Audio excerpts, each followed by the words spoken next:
நமது பிதாவாகிய கடவுளமிருந்தும் குமாரனாகிய இயேசு கிறிஸ்துவிலிருந்தும் உங்கள் அனைவருக்கும் கிருபையும் சமாதானமும் உண்டாவதாக.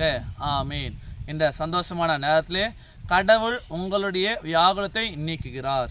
கடவுள் உங்களுடைய வியாகுலத்தை நீக்குகிறார். இன்னைக்கு உங்களுடைய வாழ்க்கையில வியாகுலம் அதிகமாக இருக்கும். வெளியே சொல்ல முடியாத கஷ்டம், பிறரோடு பகிர்ந்து கொள்ள முடியாத துக்கம் நம்முடைய மனசுக்குள்ள வச்சு நம்ம என்ன பண்ணோம், நம்ம ரொம்ப சோர்ந்து போயிருப்போம். எனக்கு ஏன் இவ்வளோ கஷ்டம் வருது, எனக்கு ஏன் இவ்வளோ வியாகுலம் இருக்குதுன்னு சொல்லிட்டு நாம் சோர்ந்து போவோம். ஆனால் இந்த நேரத்தில் கடவுள் உங்களுடைய வியாகுலத்தை நீக்குகிறவராக இருக்கிறாரு. ஏசாண்டவர் சொல்லுற ஓமையில் ஒரு மனிதனுக்கு 100 ஆடு இருக்குது. அந்த 100 ஆடுல ஒரு ஆடு காணாமல் போயிடுது.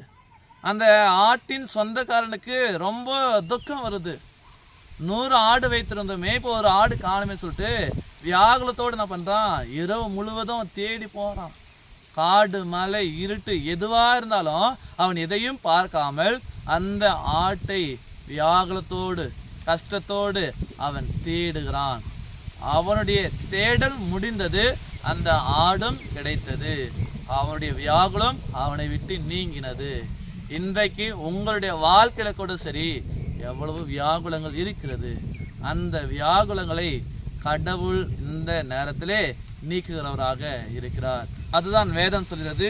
ஏசாயா 9ஆம் அதிகாரம் 1வது வசனத்துல இப்படியாக சொல்கிறது, வியாகுலப்பட்டவர்களுக்கு இனி அந்தகாரம் இல்லை. இந்த வசனத்தின்படியாக உங்களுடைய வியாகுலத்தை கடவுள் நீக்குகிறார். இனி உங்களுடைய வாழ்க்கையில வியாகுலம் இருக்காது.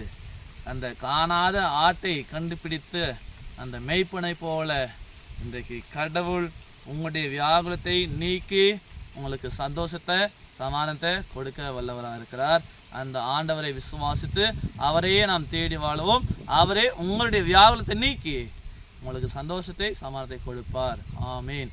எல்லா புத்திக்கும் மேலான தெய்வீக சமாதானம் உங்கள் இருதயங்களையும் சிந்தனைகளையும் கிறிஸ்து இயேசுக்குள் காத்துக்கொள்வாராக. ஆமீன். கண்களை மூடி நாம் ஜெபிப்போம். எங்களை நேசிக்கிற அன்புள்ளம் கொண்ட கடவுளே, நாங்கள் வியாகுலத்தோடு துன்பத்தோடு மனபாரத்தோடு இருக்கிற போதெல்லாம் நீர் எங்கள் மேல் மனம் இறங்கி நீர் எங்களுடைய வியாகுலத்தை நீக்கி எங்களுக்கு சந்தோஷத்தை சமானத்தை நீர் கொடுக்கிறீர். அதற்காக நன்றி படைக்கிறோம். இந்த நேரத்தில் நாங்கள் உண்மை நோக்கி பார்க்கிற பொழுது நீதாமே எங்களுக்குள்ளாக இருக்கிற எல்லா வியாகுலத்தை மாற்றி போட்டு எங்களுக்கு சமானத்தை கொடுக்க வேண்டுமாய் இறைமகன் இயேசுவின் மூலம் ஜெபிக்கிறோம் நல்ல பிதாவே. ஆமீன். அனைவருக்கும் ஸ்தோத்திரம். கடவுள் உங்களை ஆசீர்வதிப்பாராக. ஆமீன்.